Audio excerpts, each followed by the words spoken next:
1. Pengertian komunikasi. Komunikasi adalah proses penyampaian pesan oleh seseorang kepada orang lain. 2. Unsur-unsur komunikasi. Unsur-unsur komunikasi yaitu 1. Komunikator.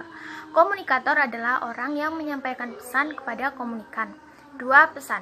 Pesan adalah informasi yang disampaikan komunikator kepada komunikan. 3. Komunikan. Komunikan adalah orang yang menerima pesan dari komunikator. 4. Media. Media adalah alat atau sarana yang digunakan komunikator untuk mengirim pesan kepada komunikan. 5. Feedback.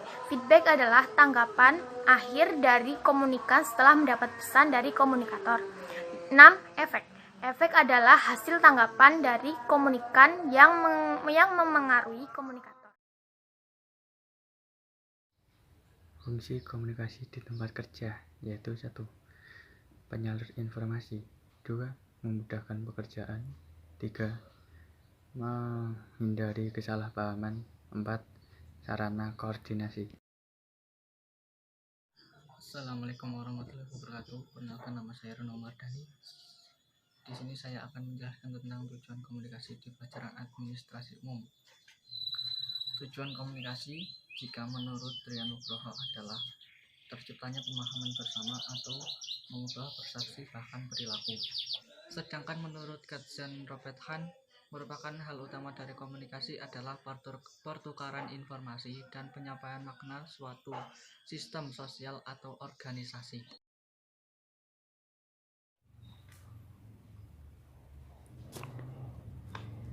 Oke, selanjutnya saya ingin menjelaskan tentang teknik komunikasi. Komunikasi sangatlah penting dalam kehidupan manusia dan menjadikannya salah satu unsur kesuksesan hidup. Dalam hal ini, terdapat teknik atau cara berkomunikasi antara lain, yaitu 1. Komunikasi informatif, yang memiliki tujuan untuk memberikan informasi kepada orang lain.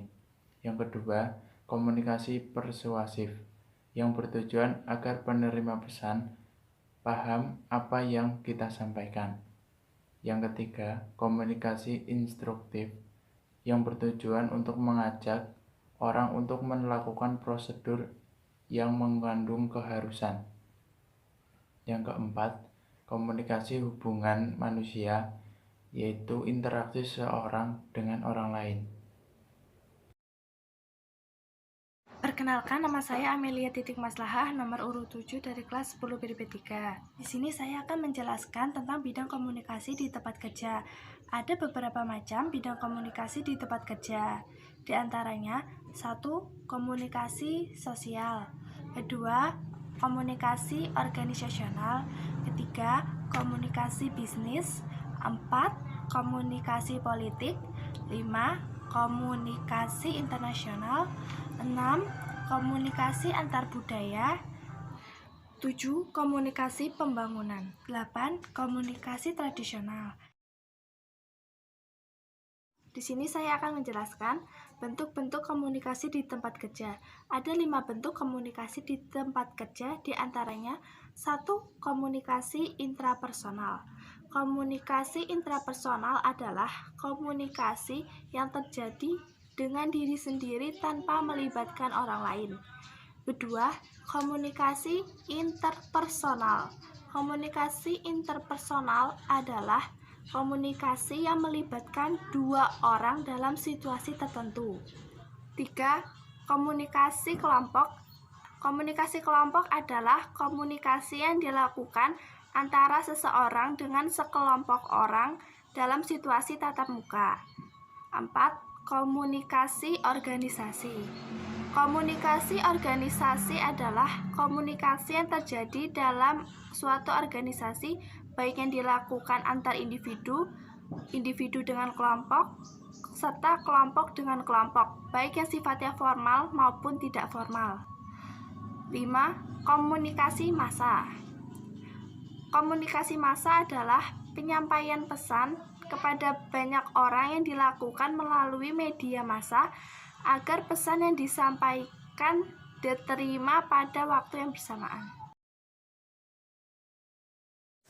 Ganti nomor urut 12 kelas 10 BDP 3. Di sini saya akan menjelaskan tentang etika berkomunikasi di tempat kerja dan sifat komunikasi di tempat kerja.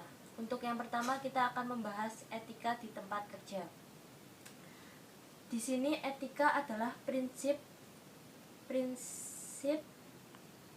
moral atau nilai-nilai yang terkandung yang di dalamnya terdapat akhlak yang menjadi pegangan seseorang atau suatu perkumpulan. Etika komunikasi di tempat kerja dibagi menjadi beberapa bagian.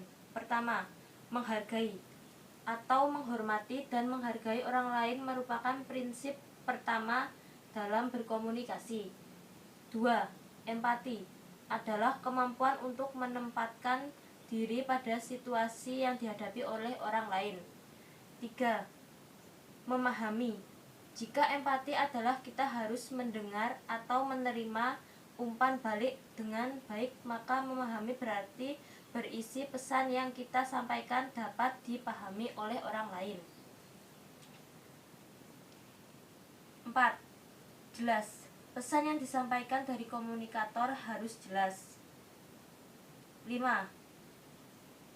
Rendah hati, yaitu sikap yang berhubungan dengan menghargai orang lain.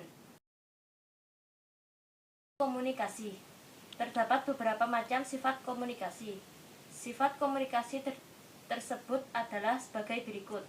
A. Tatap muka adalah komunikasi yang dilakukan oleh dua orang atau lebih dengan saling bertatap muka tanpa melalui media atau perantara apapun. B. Bermedia, komunikasi yang dilakukan dengan menggunakan media sebagai sarana penyampaian informasi. C. Verbal adalah komunikasi verbal, proses komunikasi di mana pesan disampaikan dengan kata-kata langsung dari komunikator. D. Nonverbal. Komunikasi nonverbal merupakan proses komunikasi di mana pesan disampaikan tidak menggunakan kata-kata berupa ucapan maupun tulisan, melainkan menggunakan gerakan, isyarat, bahasa tubuh, ekspresi wajah, dan kontak mata, dan sebagai berikut.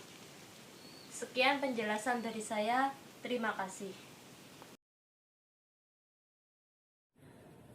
Adapun penerapan komunikasi di tempat kerja berfungsi sebagai untuk membuat hal yang rumit menjadi lebih sederhana, mengatasi konflik secara berdiplomasi, mengobrol secara langsung,